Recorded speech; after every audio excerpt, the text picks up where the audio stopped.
Good morning दोस्तों। आज का करंट अफेयर हम देखते हैं। आप चैनल पर नए हो तो सब्सक्राइब कर लीजिए। और 5 प्रश्न हैं और पांचों प्रश्न का हम लोग संपूर्ण विश्लेषण करेंगे जो लेटेस्ट करंट अफेयर्स से रिलेटेड हैं। चलिए शुरू करते हैं। तो हमारा पहला प्रश्न है, 5 मई 2020 को किस संगठन ने विदेशों से भारतीय नागरिकों को वापस लाने के लिए ऑपरेशन समुद्र सेतु शुरू किया है? तो वह किया है, हमारा आंसर हो जाएगा सी, भारतीय नौसेना ने। संबंधित तथ्य जानते हैं। 5 मई 2020 को भारतीय नौसेना ने विदेशों से भारतीयों को नागरिक वापस लाने के लिए ऑपरेशन समुद्र सेतु लॉन्च किया है। इस अभियान के पहले चरण में मालदीव में यह ऑपरेशन शुरू किया जाएगा। भारतीय नौसेना जहाज जौसरा और मगर मालदीव के माले पोर्ट की तरफ रवाना होंगे। ठीक है, मालदीव की तरफ माले पोर्ट की तरफ रवाना होंगे। और मालदीव से पहले ट्रिप में 1000 लोगों को वापस लाने की योजना है। जिन लोगों को मालदीव से लाया जाएगा वह कोच्चि पहुंचेंगे।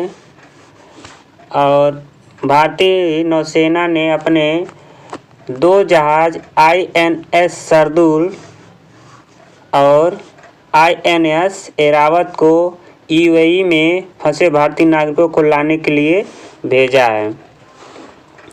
प्रश्न नंबर 2, 5 मई 2020 को किस राज्य के मुख्यमंत्री ने राज्यों के आयुष विभाग द्वारा विकसित आयुष कवच कोडिंग ऐप लॉन्च किया?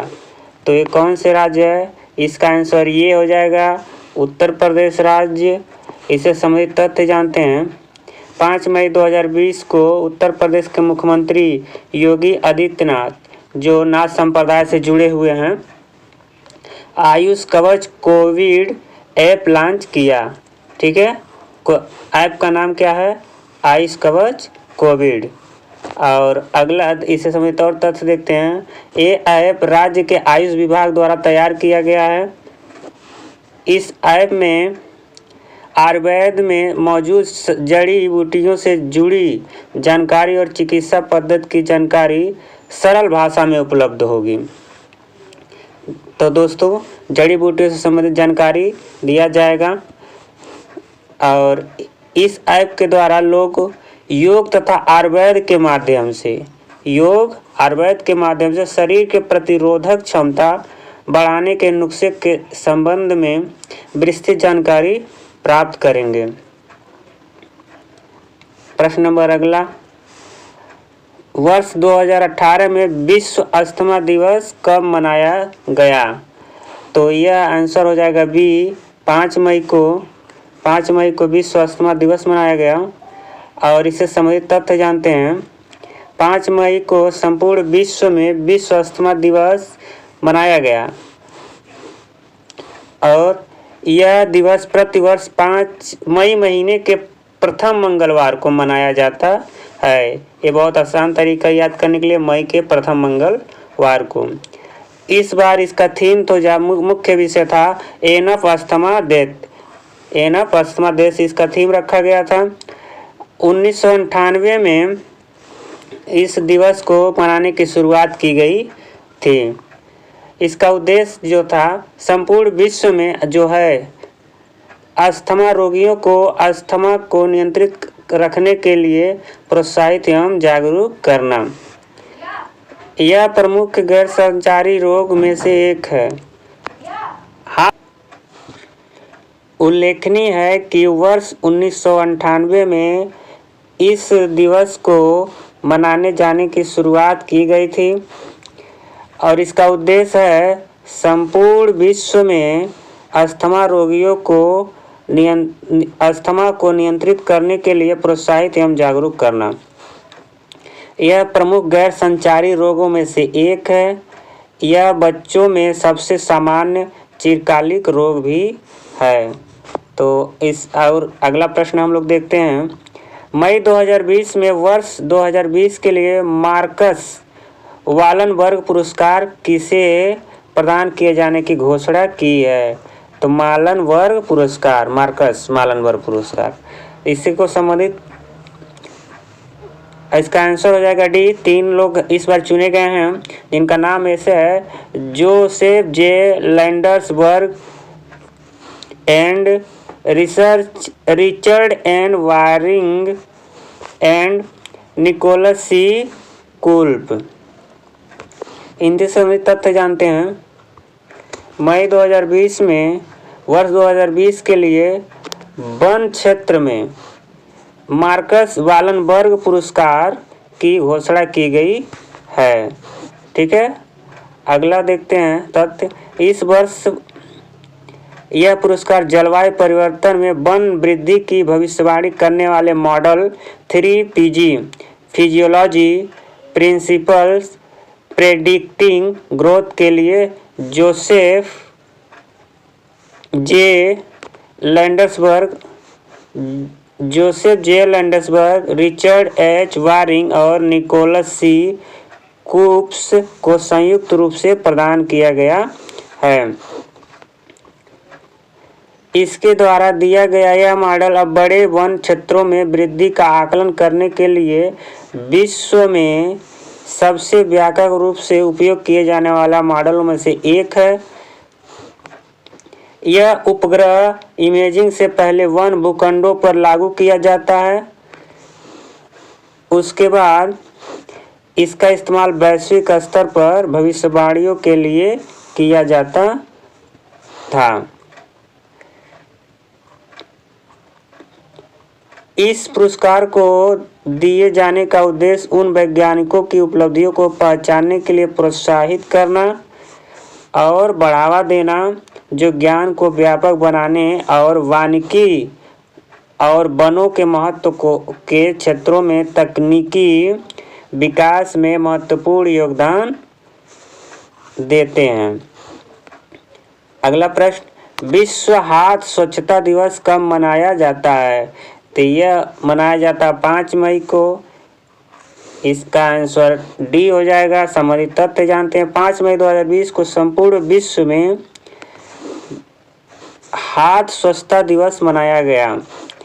इसका मुख्य जो थीम था, विषय था save life clean your hand.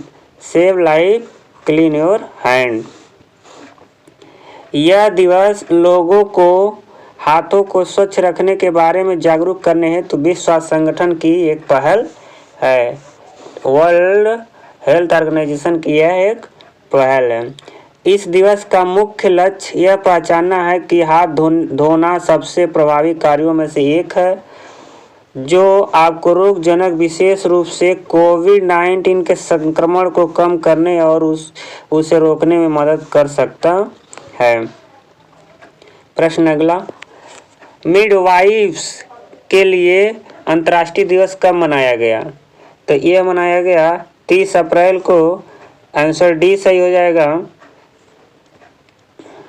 और इससे संबंधित तथ्य जानते हैं। 5 मई 2020 को संपूर्ण विश्व में मिडवाइफ्स यानी कि जो दाई हैं के लिए अंतर्राष्ट्रीय दिवस मनाया गया। International Day of the Midwife 2020। इसका मुख्य विषय जो था midwives with women celebrate demonstrate mobilise unite our time is now. तो आगे देखते हैं। यह दिवस मिडवाइफ्स के कार्यों को मान्यता देने और माताओं उनके नवजात शिशुओं को प्रदान किए जाने वाली आवश्यक देखभाल के लिए मिडवाइफ्स की स्थिति के बारे में जागरूकता बढ़ाने के लिए मनाया जाता है।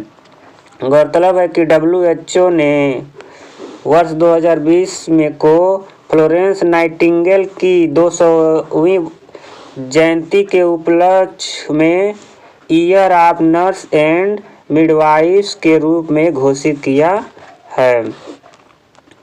तो इनकी जयंती को मिडवाइफ्स ईयर के रूप में घोषित किया गया है। 4 मई, अगला प्रश्न है, 4 मई 2020 को किस राज्य में जल संरक्षण के विभिन्न संरचनाओं का निर्माण करके राज्य की वार्षिक जल संरक्षण क्षमता में 5 लाख करोड़ लीटर, कितना, 5 लाख करोड़ लीटर जल वृद्धि करने हेतु नीलांबर पीतांबर जल समृद्धि योजना शुरू की? तो वह कौन सी राज्य है? यह राज्य है बी, झारखंड। और इससे संबंधित तथ्य जानते हैं। 4 मई 2020 को झारखंड के मुख्यमंत्री हेमंत सोरेन, झारखंड के मुख्यमंत्री हैं, ने ग्रामीण विकास विभाग से संबंधित नीलांबर पीतांबर जल समृद्धि योजना और वीर शहीद पोटो हो खेल का विकास योजना शुभारंभ किया है। इससे संबंधित तथ्य जानते हैं और भी। नीलांबर पीतांबर जल समृद्धि योजना के तहत जल संरक्षण की विभिन्न संरचनाओं का निर्माण कर राज्य की वार्षिक जल संरक्षण क्षमता 5 लाख करोड़ लीटर जल वृद्धि की लक्ष्य रखा गया है। योजना के अंतर्गत 5 लाख एकड़ बंजर भूमि को संवर्धन किया जाएगा। योजना के अंतर्गत मनरेगा के तहत 10 लाख करोड़ मानव दिवस सृजन किया जाएगा, ये रोजगार दिया जाएगा इसको 10 लाख करोड़। वीर शहीद पोटो हो खेल विकास योजना के तहत सरकार सभी पंचायतों सहित राज्य भर में 5000 खेलों के मैदानों का निर्माण करेगी। इस योजना के माध्यम से सरकार खिलाड़ियों को प्रतिभा निखारने का कार्य करेगी और एवं खेल के माध्यम से नौकरी में आरक्षण देगी। इस योजना का नाम शहीद पोटो हो करने का उद्देश्य सिंह भूमि में अंग्रेजों के विरुद्ध विद्रोह करने वाले वीर शहीद पोटो, क्या नाम था उनका, वीर शहीद पोटो हो की वीरता के विषय में वर्तमान एवं आने वाली पीढ़ियों को अवगत कराना है। अगला प्रश्न, 4 मई 2020 को झारखंड के मुख्यमंत्री हेमंत सोरेन ने बिरसा हरित ग्राम योजना का शुभारंभ किया। इस योजना के संबंध में निम्नलिखित में से कौन असत्य है, सही नहीं है? तो इसमें से हमारा आंसर डी हो जाएगा, जो कह रहा है कि योजना के साथ 10 करोड़ पौधे लगाए जाएंगे, ये गलत है। ए बी सी सही है। तो हम लोग सही इसके बारे में जानते हैं क्योंकि हमारा उद्देश्य ही है कि सत्य जानना। बिरला हरित ग्राम योजना ग्रामीण विकास विभाग द्वारा संचालित किया गया है। इस योजना के तहत 5 लाख परिवारों को 100 फलदार पौधे लगाने दिए जाएंगे और इन पौधों का पट्टा भी दिया जाएगा। पौधारोपण के लगभग 3 साल बाद प्रत्येक परिवार को 50,000 रुपये की वार्षिक आमदनी होने की संभावना है। इससे संबंधित और तथ्य भी जानते हैं, ठीक है। शुभारंभ किया गया तो पढ़ लिए, संचालित किया गया। इस योजना के अंतर्गत सड़क किनारे, देखो कहाँ लगाया जाएगा, सड़क के किनारे सरकारी भूमि, व्यक्तिगत या गैर मजरूआ भूमि, यानी कि ये बंजर भूमि होता है, के फलदार पौधे लगाए जाएंगे। इसकी देखभाल भी कौन करेंगे, जिम्मेदार ग्रामीणों को होगी। और पौधारोपण से लगभग 3 वर्ष बाद 50,000 रुपये की वार्षिक आमदनी होने की संभावना है, जताई गई है। और सरकार अगले 5 वर्ष तक पौधों को सुरक्षित रखने हेतु सहयोग देगी। प्रखंड और जिला स्तर पर प्रसंस्करण इकाई की स्थापना करेगी। इस योजना के तहत राज्य भर में 5 करोड़ पौधे लगाए जाएंगे। योजना के अंतर्गत मनरेगा के तहत 25 करोड़ मानव दिवस सृजित होगा। अगला प्रश्न देखते हैं। मई 2020 में रूस के राष्ट्रपति व्लादिमीर पुतिन ने नाजी जर्मन जीत की 75वीं वर्षगांठ के अवसर पर किसे द्वितीय विश्व युद्ध मेडल पुरस्कार से सम्मानित किया? तो किसे सम्मानित किया? हमारा आंसर होगा किम जोंग उन को, ठीक है। इनके बारे में तो सब लोग सुनते ही होंगे, इनसे संबंधित तथ्य जानते हैं। मई 2020 के रूस के राष्ट्रपति व्लादिमीर पुतिन, रूस के राष्ट्रपति हैं ये, नाजी जर्मन के 75वीं वर्षगांठ के अवसर पर उत्तर कोरिया के तानाशाह किम जोंग उन द्वितीय विश्व युद्ध मेडल पुरस्कार से सम्मानित किया किम जोंग उन को यह पुरस्कार उत्तर कोरिया क्षेत्र में मारे गए सोवियत सैनिकों की स्मृति को संरक्षित करने में उनकी भूमिका के लिए सम्मानित किया गया है। यह पुरस्कार उत्तर कोरिया में रूस के राजदूत एलेक्जेंडर मात्सुगोरा द्वारा उत्तर कोरिया के विदेश मंत्री री सोन गोन को प्रदान किया गया। क्योंकि कोरोना चल रहा है तो इसी तरह से ट्रांजैक्शन हुआ है कि राजदूत द्वारा ये प्रदान किया जाए। तो आज के लिए बस इतना ही। Thank you, bye bye. Channel को लाइक करें, सब्सक्राइब करें, और इसका PDF चाहिए या अन्य कोई बुक चाहिए तो हमारे टेलीग्राम चैनल पर बहुत सारे बुक हैं, मंथली मैगजीन है, वहाँ जाइए डाउनलोड करके पढ़िए। थैंक यू, बाय बाय, धन्यवाद। लाइक करें, सब्सक्राइब करें, शेयर करें, और कुछ कमी हो तो कमेंट भी करें, उसको सुधार किया जाएगा। धन्यवाद।